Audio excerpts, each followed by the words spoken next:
یہ ہے توحید کا لب لباب۔ یوں سمجھیے اسلام کی جڑ کیا ہے؟ ایمان۔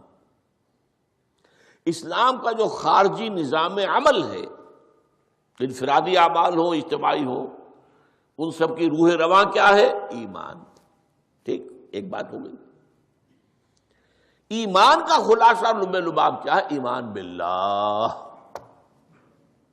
جیسے ایمان بالآخرہ بھی ہے، ایمان بالملائکہ ہے، ایمان بالانبیاء ہے، ایمان بالرسل ہے، ایمان بالکتب ہے، ایمان بالقلب ہے، لیکن اصل ایمان، اسی لیے ایمان مجمل میں آپ کو معلوم ہے کسی اور چیز کا ذکر نہیں۔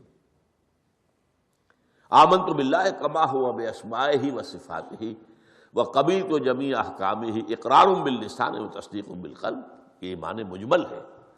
اجمالی طور پر ایمان اس کا نام ہے، ہاں مفصل تفصیلی طور پر آمنت باللہ وملائکتہ وکتبہ ورسلہ والیوم الآخر والقدر خیرہ وشرہ من اللہ تعالی والبعث بعد الموت۔ تو اسلام کی جڑ ایمان، اور اسلام کا سارا جو نظام عمل ہے، چاہے انفرادی اعمال ہو چاہے اجتماعی، ان سب کی روح رواں ایمان، اور ایمان کا خلاصہ ایمان باللہ۔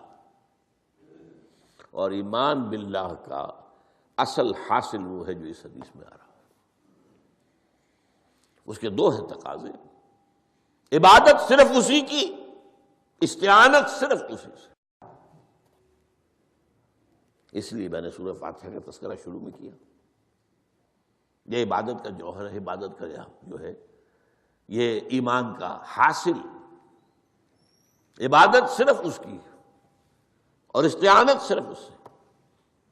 استعانت ہی میں سوال بھی آ گیا، یہ بھی مدد ہے۔ آپ کسی سے کچھ مدد مالی چاہ رہے ہیں یا کوئی اور مدد چاہتے ہیں، کسی کام میں مدد چاہتے ہیں، جیسے میں نے کہا تھا کہیں سفارش کرانا چاہتے ہیں، یہ بھی ایک مدد ہے۔ وَإِذَا اسْتَعَنْتَ فَاسْتَعِنْ بِاللَّهِ، اور جب مدد مانگو صرف اللہ سے مانگو۔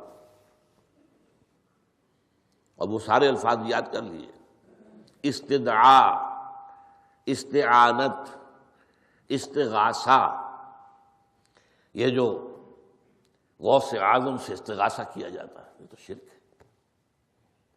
استغاثہ اللہ سے، دعائی اللہ کی۔